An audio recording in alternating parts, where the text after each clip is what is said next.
Hume was our Fox News senior political analyst, Brit. And so the administration response seems to be the people are upset with the president, not because of anything the president has done. They are upset because ISIS has grown and Syria is a mess and Iraq is now a mess.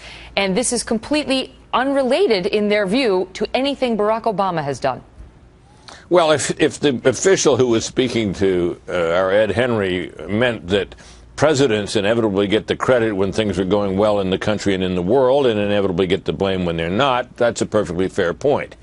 If he means by that, however, that the public basically does not hold the president responsible, really, for the situation in the world today, I think that's a dubious proposition, because these developments in the Middle East in particular, and elsewhere in the world as well, are the very kinds of things Barack Obama said he would not bring about, that they wouldn't happen.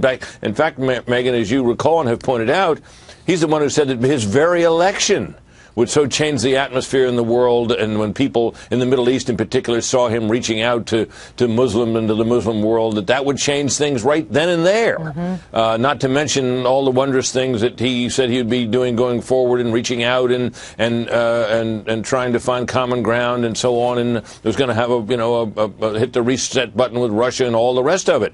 Well, none of that is panning out very well at the moment, and the idea that people don't trace this back to him, I think, is fanciful.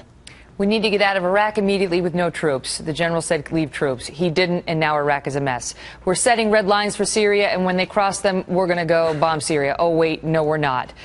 Repeatedly, the president has said things or made decisions that have had consequences. And yet he gets out there, Brit, and with, flourish and eloquence, makes an argument that seems to be accepted by so many people as, oh, okay, there's been no inconsistency. And I want to just read you a quote by Victor Davis Hanson on the National Review Online today. Obama's Sword of War is the piece. Look at this. Declaring the Islamic State a JV force only to upgrade it later. Deprecating the Syrian Free Army as a fantasy of inexperienced professionals and then counting on it for support. Or suggesting that we are at war and not at war. There's no need for consistency in judgment, given that the press will largely ignore the contradictions. In short, he writes, teleprompted rhetoric with plenty of, let me be perfectly clear, emphatics can sound enough like a foreign policy that enough Americans will believe something is being done while the crisis naturally abates. Well, I think that's an expression of what may be wishful thinking on, I know that's not how Victor Hanson feels about it, but look, Megan, these things that have happened and the contradictions between what he said before and what he's saying now are pretty glaring. You rarely see it. Look, politicians back and fill and change positions and so on, and sometimes circumstances change, and they should. But in this situation, we're talking about things that happened, over a month. A month ago, it was a fantasy that the Syrian rebels could carry the fight to seriously in Syria and could have helped to topple Assad. Now they're going to be the shock troops, the infantry of the battle to defeat ISIS, which has overrun part of Syria and has now overrun part of Iraq. Right. The trained Iraqi security forces put down their arms and ran. But the doctors and lawyers that the president said, it's a fantasy to think these guys can do it. Now suddenly they're our best ambassadors. Go for it.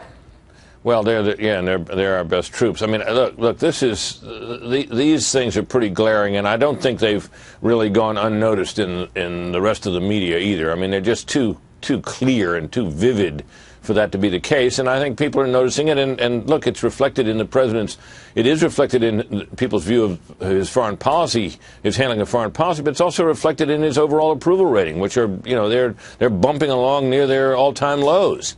Things are going very badly for this president at this time, and if the situation in the world improves, yes, his rating on those things will improve. But that's not the trajectory at the moment. Mm-hmm. It's amazing when you see the soundbite, the two of them up against each other, the president over and over and over. Can we run it? Do we have time? All right, watch it. Just watch. We will not be sending U.S. troops back into combat in Iraq. American combat troops will not be returning to fight in Iraq. I've been very clear that we're not going to have U.S. combat troops in Iraq again. American combat troops will not be returning to fight in Iraq. It will not involve American combat troops fighting on foreign soil.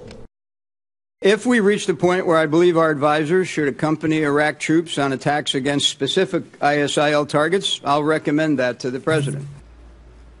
That's pretty stark, Brit. Well, yeah, in a way it is, Megan. But look, I mean, we know that pretty well that General Dempsey and other senior military and other national security advisors have urged the president differently on a number of fronts. And the president has rejected their advice. And that is actually we're taking up with Mark Thiessen.